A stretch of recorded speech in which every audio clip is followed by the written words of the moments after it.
Tingnan nyo ito mga idol, batang Pinoy 2 times pinabagsak ang Japanese champion. Lagi ng sundan, huwag magpapahuli. Pag-usapan ni bakbakan. Sa kabiguan ng mga nangungunang Pinoy boxers sa kamay ng mga Japanese, meron pa rin tayong mga matatapang na pambato na hindi takot dumayo at lumaban sa mga Hapones. Isa na dito itong nagmula sa angkan ng matatapang na si Archel Villamor. Ang batang southpaw na unti-unting kinatatakutan sa kanyang division. Hindi lang talento ang kanyang puhunan dahil mismong ama niyang si Archie Villamor ang nagturo sa kanya ng mga lihim ng pakikipaglaban sa loob ng ring. Mahigpit ang kanilang pagsasanay. Walang palusot, walang kampante. Kahit panalo na si Archel, pinagsasabihan pa rin siya kapag may pagkukulang sa laban. Pinagalitan ako eh. Pinagalitan mo daw siya. Ba't naman pinagalitan? Ba't nananalo naman? Siyempre may kulang. Dahil iisa ang kanilang pangarap, ang maging world champion. Matapos ang 3 sunod na panalo, isang Japanese prospect ang dumayo sa Pilipinas upang sirain ang kanyang momentum. Ito ay si Fuga Komatsu, isang batang fighter mula Japan na nagmula rin sa magagandang panalo at naniniwalang kaya niyang pabagsakin ang Pinoy sa sarili nitong bakuran. Ngunit pagdating ng gabi ng laban, siya ang nakatikim ng bagsik ng kamao ng Pilipino.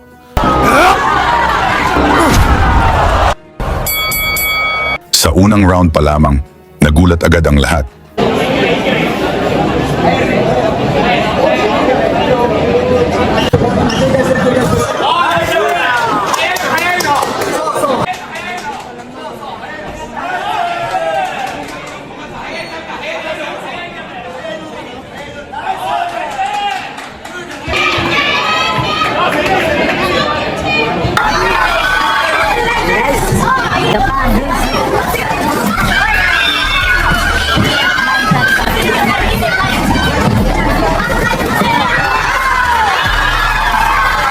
Mula sa isang malinis na suntok ni Villamor, bumagsak si Komatsu sa canvas. Nakatayo man siya pagkatapos ng bilang, malinaw na hindi niya inaasahan ang lakas ng Pinoy.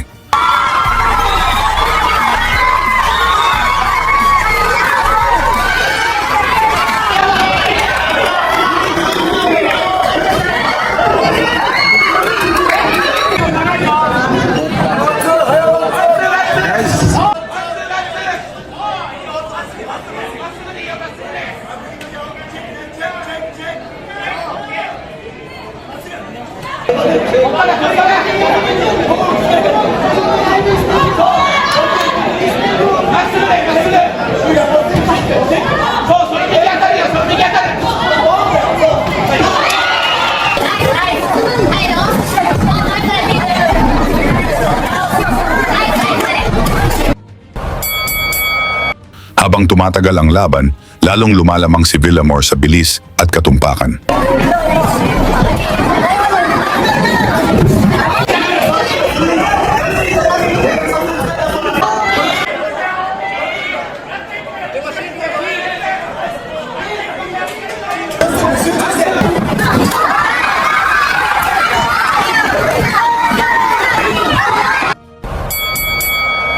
Pagsapit ng ikatlong round, nagsimula ng magpalitan ng mabibigat na suntok ang dalawang mandirigma. Ngunit mas maraming malinis na puntos ang naitala ng ating kababayan.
At nang dumating ang ika-6 na round, tuluyan ng sumabog ang aksyon. Sunod-sunod na kombinasyon ang pinakawalan ni Villamor.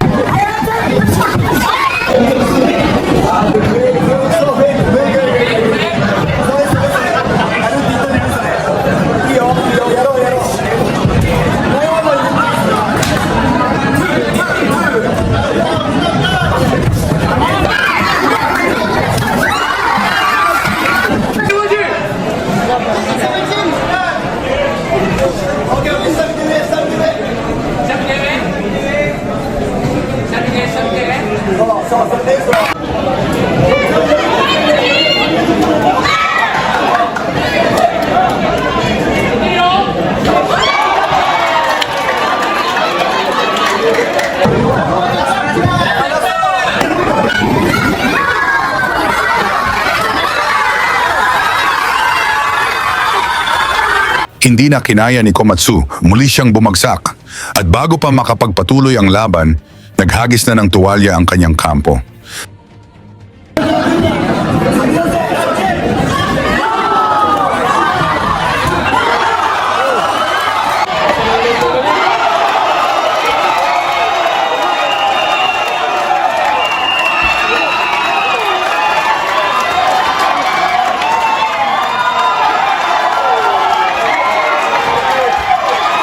Tapos ang laban, panalo si Archel Villamor via technical knockout. Isa na namang malaking hakbang para sa batang Pinoy na nangangarap maging world champion. Kayo mga idol, kaya ba ni Archel Villamor na maging susunod na world champion ng Pilipinas? Iwanan na lang sa baba ang inyong sagot kasama na ang inyong lugar para malaman natin saan umabot ang suporta ng mga Pilipino sa ating mga boxers. Lagi niyong sundan, huwag magpapahuli. Pag-usapan ni bakbakan, balita niya at laban. Mga Pinoy na di nagpapagapi. Salamat sa mga suporta na lagi nandyan.